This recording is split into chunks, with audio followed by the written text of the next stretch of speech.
notre territoire, la nature. L'Européen vit en co-appartenance avec la nature.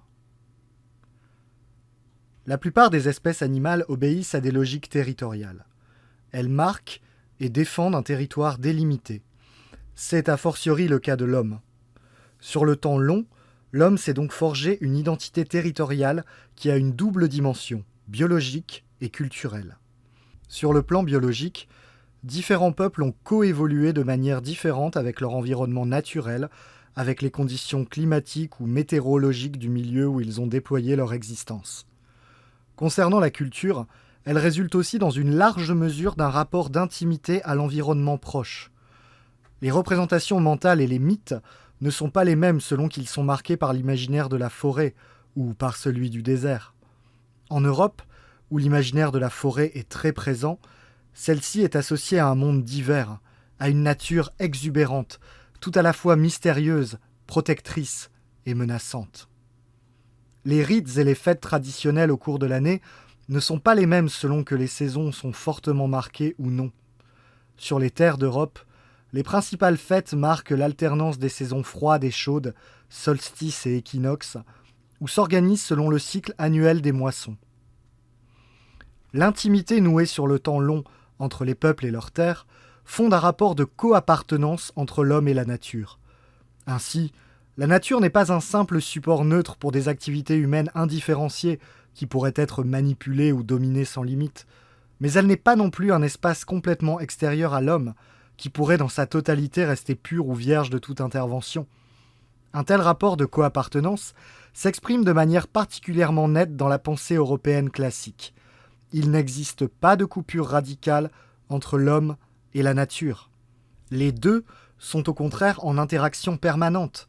L'homme se définit en partie par son appartenance à un milieu, mais façonne en même temps la nature conformément à son esprit propre. Ainsi, dans une large mesure, nos paysages, nos bocages, nos alpages sont des créations culturelles. Sauf en de très rares endroits, la nature est toujours au moins en partie une création humaine. Tout l'enjeu pour l'homme est de préserver un équilibre durable dans cette création, de se garder de la tentation de se l'approprier sans limite pour ses propres fins. Dans un monde pensé comme pluralité de territoires, ces limites existent naturellement. Quantité de terres sont des marges où l'on n'accède pas ou peu, les hautes montagnes ou les forêts profondes. La nature conserve là un caractère sauvage. De même que les frontières territoriales sont des limites politiques, ces espaces sauvages sont des bornes symboliques. Ils posent une limite au pouvoir de l'homme sur la nature.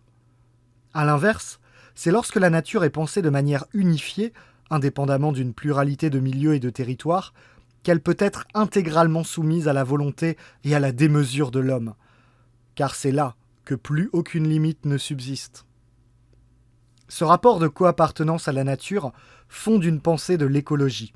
L'environnement mérite un grand respect, non en tant qu'entité abstraite et distante, la planète dans sa totalité, mais parce qu'il est ce qui nous environne, et donc contribue à nous définir en tant que peuple. La préservation de la nature est l'un des grands enjeux de notre temps, qui est indissociable de la question du réenracinement et de la préservation de l'identité. Dans ce contexte, la quasi-totalité des grands défis écologiques qui se présentent à nous peuvent être résolus à un niveau extrêmement local. Préservation des forêts et des cours d'eau, lutte contre l'artificialisation et la pollution des sols, gestion des déchets, préservation d'espaces sauvages, diversité des paysages. Par une protection concrète de ce qui nous environne, il s'agit de changer notre regard sur la nature. Celle-ci est un lieu de sens, non un simple matériau à disposition de l'homme. Cette écologie lie indissociablement un peuple à sa terre.